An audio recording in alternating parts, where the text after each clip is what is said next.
이번 시간은 인구 통계에 대한 부분을 우리가 꼭 좀 알아둬야 합니다. 우리나라 인구가 뭐 이제 줄어든다고 합니다. 뭐 전체적인 어떤 저출산 또 고령화로 인해서 줄어든다고 하는 것인데, 문제는 전체 인구가 줄어든다고 하는 것보다는 사실 우리가 좀 알아야 될 것은 생산 가능 인구가 줄어드는데 문제가 있다는 것입니다. 생산 가능 인구라는 것은 15세부터 64세 인구를 말하는 것인데요. 생산 가능 인구를 사실 다른 말로 바꾸면 노동 가능 인구라고 얘기를 합니다. 따라서 15세부터 64세 인구가 사실 그 나라 경제의 주춧돌이죠. 생산과 소비를 왕성하게 하는 연령대입니다. 이 생산 가능 인구의 연령대에 있는 분들이 줄어든다고 하는 것은 심각한 것인데요.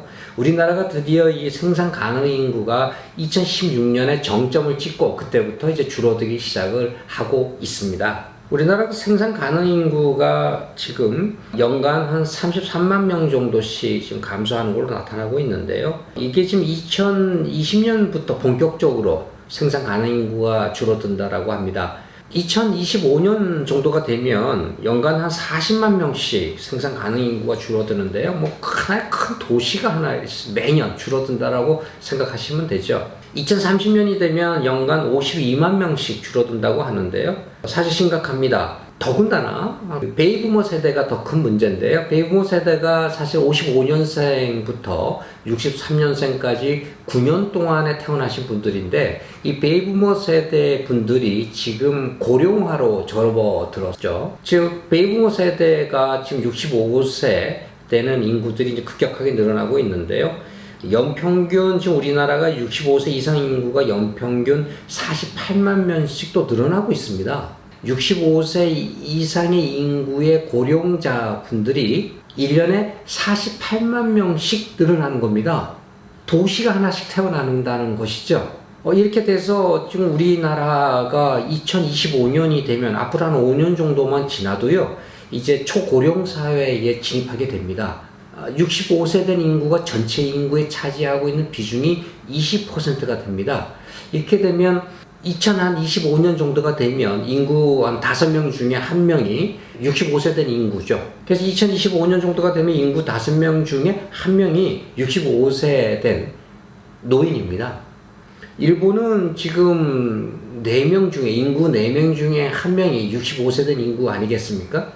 사실 우리나라는 이제 2016년부터 생산 가능 인구가 줄어드는 것으로 나타나는데요. 아직 본격적으로 줄어든 것은 아닙니다.